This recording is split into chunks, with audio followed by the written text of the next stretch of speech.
today I am giving you 10 things you can do when you are broke at 50 so that you can retire in 10 years.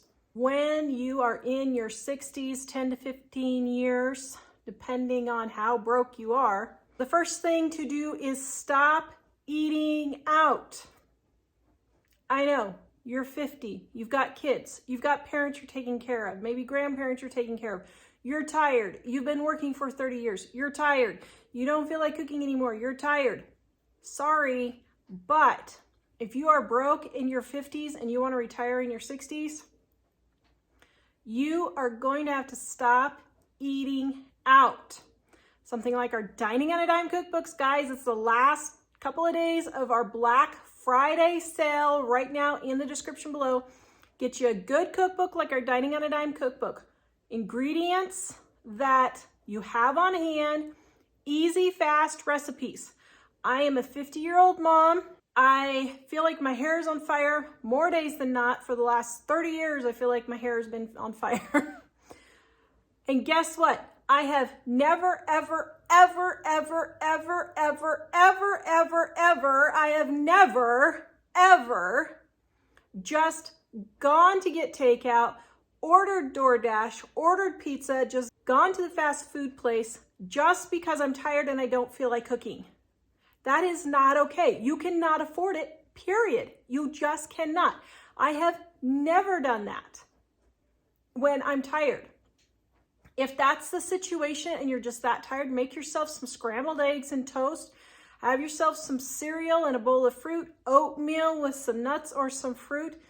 You can have all kinds of easy foods on hand, freezer foods like tater tots and French fries and frozen chicken tenders.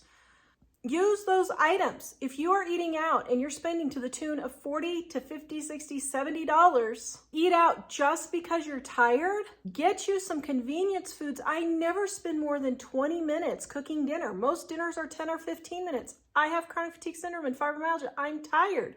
I don't feel like cooking. So I make easy, quick meals. And if you have to, resort to macaroni and cheese with some hamburger and some tomato sauce, like our hamburger casserole. I'll put the link in the description down below so that you can use that recipe. Literally, that dinner takes 10 minutes.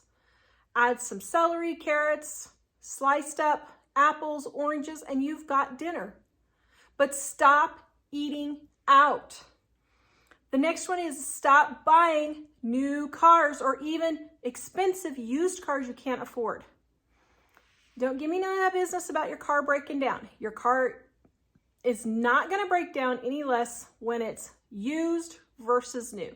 It's just crazy. I know people who have bought new cars, brand new, and in the first 6 months, they had major repairs, like major, to the tune of $4,000. Buying new cars is a myth. Yes, I would say buy newer cars like 2010, 2015, because when you get to the cars that are older than the year 2000 or so, then you're going to be having dry rotting seals and hoses and all of those kinds of things. So yeah, I mean, I would try to do 2010 to 2015 and newer if you can. But even if you can't, it's still cheaper to buy a really cheap $2,000, $3,000 car and eke it along until you can get that savings to pay cash for a better new car. But stop having car payments and stop buying new cars you can't afford. The next thing is just downsize your home. If you cannot afford the house you're in, sell it and get something you can afford. It's that simple. If you cannot afford the $500,000, $600,000, $700,000 house you're in, sell it and get something for $250,000, $300,000. Rent if you have to. If you're putting things on your credit cards because you can't afford it, you need to sell your house. The next thing you're going to be cutting is vacations. Sorry, but if you don't have retirement and you're getting ready for retirement, it's time to be cutting vacations. It's time to be tightening those belts. I know you're tired, but you're going to be even more tired when you're 65, 70, still working because you haven't saved anything for retirement at all. The next things you're going to be cutting is manicures, pedicures, getting your hair colored. Sorry, ladies, but if you're in your 50s, you can let your hair go gray. and not spend all that money on hair color, those types of things. If you just really, really have to have that stuff, it could be Mother's Day presents, it can be birthday presents, it could be Christmas presents. Yeah, it really can. Let me just interrupt here to say we only have 48 hours left on our Black Friday sale. Go check the link in the description below. We only have this sale twice a year, in December and for Mother's Day. So go grab your Dining on a Dime cookbooks right now, up to 50% off. 50% off on our ebooks, 40% off on our print books. Easy recipes, get you in and out of the kitchen quick. Your family will love the food that you cook, and you will not be spending a lot of time in the kitchen with ingredients you already have on hand, and they're not expensive either. livingonadime.com, and the link is in the description below. The next thing you're cutting out is coffees, along with eating out. Those daily coffees add up. If you spend $10 a day on coffees, that's almost $4,000 a year. $3,650 a year. But by the time you're adding tips and all that kind of stuff, almost $4,000 a year. That's a lot. If you put $4,000 in the next 10 years, that's $40,000. $60,000 if you're going in 15 years. It adds up, and it adds up big time.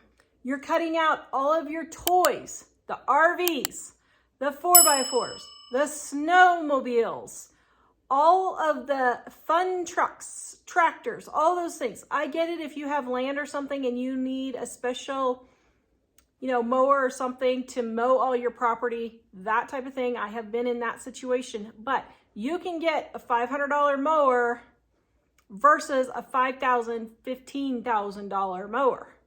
Yeah, we need a $15,000 mower to mow our property. Guess what? I have 3 men and myself and my family. We all take turns mowing with the push mower because I'm not about to spend $15,000 on a special tractor to mow the hills on my property.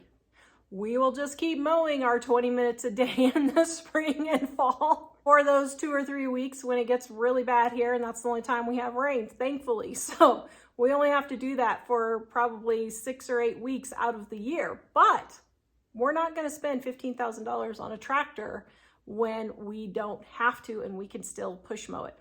The next thing is you may have to get a second job. So what we do is we don't just work 9 to 5. We may have to work 50, 60, 70 hours, 80 hours a week to get caught up so that when we go to retire, we're not still having to work. So you may have to get that second job. The next thing is stop being fat. Diabetes is one of the biggest expenses in retirement. Why? Because a preventable disease like diabetes, people are not getting under control in their 50s before it gets really bad.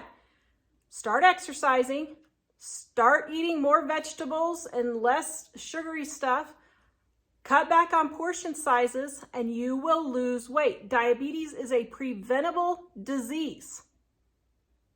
It is like 95%, type 2 is like 95% preventable. I mean, I'm just making up a number there, but it is very, very preventable. Ask any doctor if type 2 diabetes is preventable, and they will tell you that it is, simply by losing weight and exercising. The next thing is, if you cannot pay cash for it, you cannot afford it, period. If you're putting it on your credit cards, if you're getting a home equity loan, if you're doing all of those things, if you cannot pay cash for it, including your cars, including your vacations, including your medical bills, you cannot afford it, period. That goes back to my last tip. If it's diabetes and preventable diseases like that, get yourself in shape, get yourself some weight off, then you can afford your medical bills when you have them, because you won't have so many. You won't be having to buy things like insulin and diabetic testing supplies. All those types of things go with it that are a huge expense for something that's very treatable. So if you can't pay cash, you don't buy it. Of course, I'm not saying if you're having a heart attack, don't go to the hospital. That's not what I'm saying at all. But there are a lot of things that are preventable, like flossing your teeth, brushing your teeth twice a day, that can help prevent cavities. Stop drinking the sodas. That's huge on dental bills. That's huge on medical bills, not to mention your grocery bill. I know people who will drink a 12-pack of soda a day and think nothing of it, and then they wonder why they have diabetes, and they wonder why their teeth are rotting, and they have so many dental bills. Yes, genetics play into that, but you can fight genetics and prevent a lot of these things. For more tips on saving money, go watch this video next and visit us at livingonadime.com. We'll see you guys next time.